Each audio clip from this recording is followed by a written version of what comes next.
আপনি যদি এই কথাটা শুনেন, আপনি একজন ন্যূনতম একজন ইমানদার হলে, যে আমি ভালোই মুমিন না গুনাহগার মুমিন, তাও আপনার খারাপ লাগবে। কিন্তু যে কথাটা বলতেছে সে কিন্তু বাংলাদেশের একটা পরিচিত মুখ। নবীজি নিজের ঘরের স্ত্রীর খবর জানে না, গায়েব জানবে করতে। নবীজি কি জানে না? ওই যে রাসূল পাক সাল্লাল্লাহু আলাইহি ওয়াসাল্লামের স্ত্রী আমাদের মা হযরত আয়েশা রাদিয়াল্লাহু তাআলা আনহার গলার হার হারায় গেছিল। হারায় যাওয়ার পরে কাফেলা স্থগিত করলেন, দাঁড়া করালেন, এরপরে লোক পাঠাইলেন হার তালাশ করার জন্য। এরপরে অনেকক্ষণ তালাশ করে তারপরে কি এটার একটা কিনার হইছে। এই যে হার হারায় গেছে, হার কোন জায়গায় আছে নবীজি বলে দেয় নাই কেন? এই জন্য তারা পয়েন্ট বার করছে কি, নবীজি নিজের স্ত্রীর গলার হার কই আছে তাই জানে না, গায়েব জানবে করতে। কিন্তু আসল বিষয়টা কি এটা না, আসল বিষয়টা আপনাদের জানতে হবে। আসল বিষয়টা হলো তখনও তায়াম্মুমের বিধান জমিন আল্লাহ দান করেনি। পানি না থাকলে যে তায়াম্মুম করা যায়, তায়াম্মুম করে নামাজ পড়া যায়, এই বিধান তখনও আল্লাহ দেয়নি। ওই সময় নবীজি এক ময়দান থেকে মদিনা শরীফের দিকে আসতেছেন, পথিমধ্যে আম্মা জান আয়েশা রাদিয়াল্লাহু তাআলা আনহার গলার হার হারায় গেল। এই কারণে কাফেলা ওখানে মরুভূমির মাঝখানে দাঁড়া করাইছে, যেখানে কোনো নদী নালা নাই, পানির ব্যবস্থা নাই। ওই জায়গায় যখন কাফেলা স্টপ হলো, দাঁড়িয়ে গেল, সবাই অপেক্ষা করছে। আর দুই একজন সাহাবী গেছে ওই হার তালাশ করার জন্য। ইতিমধ্যে নামাজের ওয়াক্ত হয়েছে, নামাজের ওয়াক্ত হলে ওযু করতে হবে, নামাজ পড়তে হবে। এখন ওযু করার মতো পর্যাপ্ত পানি। সাহাবারা এসে নবীজিকে বললেন, ইয়া রাসূলুল্লাহ, নবী গো, ইয়া রাসূলুল্লাহ, নামাজ আদায় করব কিভাবে? আমাদের অনেকের ওযু নেই, ওযু করার পানিও নেই। ওগো আল্লাহর নবী, আপনি আমাদের মেহেরবানি করে ফয়সালা দেন, আমরা এখন কি করব? তখন আমার আল্লাহ তায়াম্মুম করার আয়াত নাযিল করলেন। আমার নবীজি তায়াম্মুমের আয়াত তেলাওয়াত করে সাহাবীদের শিক্ষা দিলেন। আমার আদরের সাহাবারা গো, কোথাও যদি যাও যেখানে ওযু করার পানির ব্যবস্থা না থাকে, সেখানে তোমরা পবিত্র মাটি দিয়ে, এগুলি দিয়ে তোমরা তায়াম্মুম করে নিও, তারপরে নামাজ আদায় করে নিবে। সাহাবায়ে কেরাম তায়াম্মুম করলেন, নামাজ আদায় করে নিলেন। ঠিক এই সময় ওই সাহাবারা আবার হার খুঁজে পেয়ে গেছে। নবীজি বলে দিছে অমুক জায়গায় এটা এইভাবে আছে, নিয়ে আসো। ওই হারও পাওয়া গেল। অরিজিনাল বিষয়টা হলো এখানে নবীজি জানে না তা নয়, বিষয়টা হলো এই উপলক্ষে নামাজের ওয়াক্ত হবে, ওযু ছাড়া যে তায়াম্মুম দিয়েও নামাজ পড়া যায়, এই মাসআলাটা এই প্রেক্ষাপটে নবীজি শিখাইয়া দিলেন। এটাই হলো মূল কারণ। এখন হার কোন জায়গায় আছে না আছে নবী জানে নাকি জানে না, ওইটা কোনো বিষয় না। এই প্রেক্ষাপটে উম্মতকে মাসআলা শিক্ষা দেওয়া হলো। আল্লাহর ইচ্ছা নবীর উম্মত যেন ওযু করার পানি না থাকলে তায়াম্মুম করতে পারে, এটা শিখাই দেওয়া হলো মূল মাকসাদ। সাহাবীরা তো মাসআলা বুঝে না।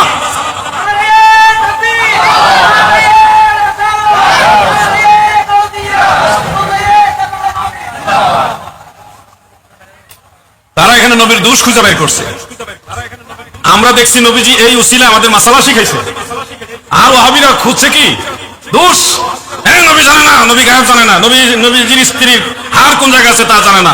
তাহলে দেখেন উম্মতের মধ্যে ভাগ, এক ভাগ উম্মত নবীজির এই সময় দোষ খুঁজে, নবীর দোষ খুঁজে। এই উম্মতরাই দেখবেন সাহাবীদের দোষ খুঁজে, এই উম্মতরাই দেখবেন অন্য নবীদের দোষ খুঁজে। আর যারা সুন্নি, তারা নবীজির দোষ খুঁজে না, নবীজিকে অনুসরণ করে দ্বীন শিখে। ঠিক কিনা বলেন? তারা সাহাবীদের সমালোচনা করে না, সাহাবীদের তাজিম করে, আহলে বাইতকে তাজিম করে, জান্নাতের পথে চলছে। ঠিক কিনা বলেন? এখানে হলো সুন্নি ওয়াহাবীর বেশকম। সুন্নি ওয়াহাবীর বেশকমটা এখানে আপনাদের বুঝতে হবে। আমার এত শখ হলে কেন সুন্নি হওয়ার জন্য? আমি দেখছি বুঝা সুন্নি না হইলে জান্নাতে যাওয়ার কোনো সুযোগ। আপনারা আশ্চর্য হবেন, আজ থেকে কয়েক বছর আগেও যারা নিজেদেরকে সুন্নি বলে পরিচয় দিত না, আমাদেরকে সুন্নি হওয়ার কারণে সিন্নি বলতো, অনেক সময় সুন্নি বলতো, অনেক সময় বিভিন্ন শব্দ দিয়ে ব্যঙ্গ করত, বিদ্রুপ করত। এখন তারাও বলে আমরাও আহলে সুন্নাত ওয়াল জামাত। আবার বলে কি, কয় আমরা খাঁটি আহলে সুন্নাত ওয়াল জামাত। তারা এখন খাঁটি হয়ে গেছে হঠাৎ করে। আচ্ছা, আপনারা কুমিল্লা গেছেন নি? আপনারা কুমিল্লা গেছেন? জান নাই? কুমিল্লা একটা বিখ্যাত রসমলাই আছে, এটার নাম কি? কি খাইছেন না নাকি? কথা বল নাকি? রসমালাই, কুমিল্লার রসমালাই বিখ্যাত, যেটার নাম কি? মাতৃ ভান্ডার। মাইজ ভান্ডার না কিন্তু, মাতৃ ভান্ডার। এখন কুমিল্লা 14 গ্রাম থেকে একেবারে দাউদকান্দি ব্রিজের আগ পর্যন্ত দেখবেন অনেক জায়গায় মাতৃ ভান্ডার আছে। কোনটার মধ্যে লেখা আছে খাঁটি মাতৃ ভান্ডার, কোনটার মধ্যে লেখা আছে আদি মাতৃ ভান্ডার, কোনটার মধ্যে লেখা আছে আসল মাতৃ ভান্ডার, বিভিন্ন শব্দ দিয়ে। কোনটা লেখা আছে নিউ মাতৃ ভান্ডার, পিওর মাতৃ ভান্ডার, বিভিন্ন শব্দ দিয়ে তারা নামকরণ করছে। আচ্ছা বলেন, অরিজিনাল মাতৃ ভান্ডার এটা কিন্তু মেইন রোডের কাছে নাই, এটা হলো শহরের ভিতরে। তাও ওখানে মাতৃভান্ডারের রসমালাই কিনতে হলে মোটামুটি লম্বা লাইনে দাঁড়ায় কিনতে হয়।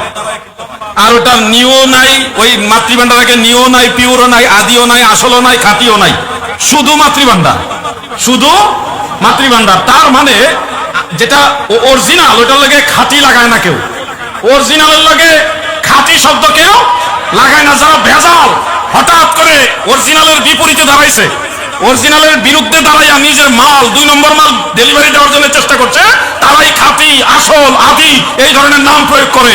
তার মানে বুঝতে হবে যারা নিজেদেরকে খাঁটি আহলে সুন্নাত বলে এটাই হলো 2 নম্বর মাল। ঠিক কি বলো? ভেজাল আহলে সুন্নাত। আমরা কোনোদিন বলি না যে আমরা খাঁটি, আমরা বলি আমরা সুন্নি। আমরা কি সুন্নি? এখানে আমরা আদি সুন্নি, আসল সুন্নি এরকম কোন শব্দ আমরা করি না, আমরা শুধু সুন্নি। সুন্নি মানে কি? নবীর দল। সুন্নি মানে কি? মুসলমান হরে সাবধান, ওহাবি খারিজির দলে লুটিল ঈমান। প্রিয় ভাই আমার, বয়ান হিসাব চলে আসছে। এখানে আইসে না, এখানে আইসে না, মাহফিলের স্পটে চলে আসছে। আজকে বয়ান হিসাবের আলোচনা শুনবেন, গরম গরম আলোচনা শুনেন। কোরআন চাইলে ভাতে পারে বেশি, কোরআন চাইলে ভাতে পারে বেশি। ওনার আলোচনা আবার চট্টগ্রামের বাইরে কেউ বুঝে না, এটা আবার বাংলা তর্জমা করে দেওয়া লাগে। আমি তো বুঝি না অনেক শব্দ, আর অন্য মানুষ বুঝবে কি? কিন্তু উনি চট্টগ্রামের ভাষায় ওয়াজ করলেও চট্টগ্রামের মানুষ আবার এটা ভালো বুঝে। কি কথা কন নাকি? ঠিক বুঝেন না আপনারা? এই আলোচনাটা এত সুন্দর হয়, আকীদার ব্যাপারে খুব চমৎকার কথা উনি বলে। যে যাই বলো, কিছু শব্দ আছে যে শব্দগুলি আমরা না বুঝলে আপনারা বুঝেন। মনে করেন আমাদের জালালি সাহেব আছে কুমিল্লা, আমিরুল ইসলাম জালালি, ওয়াজ করতে করতে করতে করতে এমন এক হাল আইতো, ওয়াজের হালের ঠেলায় ফইন্নির ভূতেরা কইতো, বুঝছে?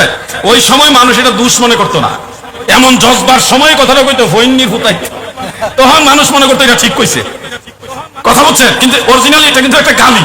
কিন্তু ওয়াজের সময়, জজবার সময় যখন লাইনে পড়ে খাপে খাপ মিলে, তখন আবার এটা মানুষ গালি মনে করে না, মানুষ মনে করে এটাই কওয়া উচিত। বয়ান হিসাবের বিষয়টাও অনেক সময় এমন খাপে খাপে মিলে, কথা ঠিক আছে না ভাই? তবে আমার মনে হয় বয়ানি সাহেব আর একটু দায়িত্বশীল হয়ে যুবকদের জন্য কিছু মেসেজ দেওয়া দরকার। ওনারা যদি যুবকদেরকে একটু আলাদাভাবে মেসেজ দেন, আগামী প্রজন্মটা আমাদের কন্ট্রোলে থাকবে। মুরব্বীদের কাল তো এক ধরনের পার হয়ে গেছে, পরবর্তী জেনারেশন যেটা আসতেছে মানে ডেঞ্জার, এত ভয়ঙ্কর প্রজন্ম। ভাই তোমরা রাগ করো না, তোমরা আবার কইবা যে হুজুরের ওয়াজে আসলাম, হুজুরে আমরা কই খারাপ। তোমরা না, তোমরার মাঝেই আছে এমন কিছু একটা প্রজন্ম আমাদের সামনে আসতেছে, যাদের মধ্যে ধর্মের যে একটা প্রভাব এটা খুব কম, একেবারে কম। আকাবিরদেরকে ওইভাবে সম্মান করতে চায় না, তাজিম তাকরিম এটা কমে গেছে। আমরা দোয়া করি আল্লাহ জানি পরবর্তী প্রজন্মকেও আহলুস সুন্নাহ ওয়াল জামাতের পথে কবুল করেন, আমিন বলেন। আমার যেটা বলছিলাম, মসজিদে নামাজ পড়তে গেলেন, এখন মুসল্লিরা সবাই সূরা ফাতিহা পড়ার পরে দেখা যায় অনেকে বলে আমিন। আপনাকেও বলতেছে সহিহ হাদিসে আছে আমিন জোরে বলতে হবে। আপনারা টেনশনে পড়ে যান, কি করব? আপনি তো সহিহ হাদিস জানেন না, সারা জীবন নামাজে আমিন বলেছেন আস্তে, কিন্তু এখন বলতে হবে জোরে, বড় করে বলতে হবে, এই একটা হেজিটেশনে পড়েন। ভাই খুব মুসিবতে আছি জানেন। ব্যাংকে গেলে আমার চুপচাপ ডাক দিয়ে কইছি, হুজুর আস্তে আমিন যে বলি আমরা বাপ দাদা যেমনি নামাজ পড়ছি, এটা কি সহিহ হাদিসে আছে? আমার কয় কানে কানে। ব্যাংকে গেলে ওয়াজ করুন লাগে, কি করতাম কোন? আবার অনেক জায়গায় ওই দিন ইয়াতে মাহফিলে যাইতেছি, ওই যে কি সাতক্ষীরার দিকে, হঠাৎ পুলিশে গাড়ি সিগন্যাল দিচ্ছে। হ্যাঁ, চিন্তা করলাম গাড়ি কাগজ টাগজ ঠিক আছে, আমার আবার সিগন্যাল দেয় কেন? স্পিডও লিমিট আছে, সিগন্যাল দিচ্ছে তারা দায়িত্ব। তারা যখন দেখছে আমারে চিন্তা করে আসসালামু আলাইকুম। তো যাই হোক, সেখানে ওয়াজ করা লাগছে, ওয়াজ কইরা তারপরে বই হাদিয়া দেওয়া আন লাগছে। এমনি কোনো দোষে না, উনি আমার মহব্বত করছে যে এটা এই বিষয়, এই বিষয়। তখন আমি ওয়াজ করছি, ওয়াজ এখন সব জায়গায় করা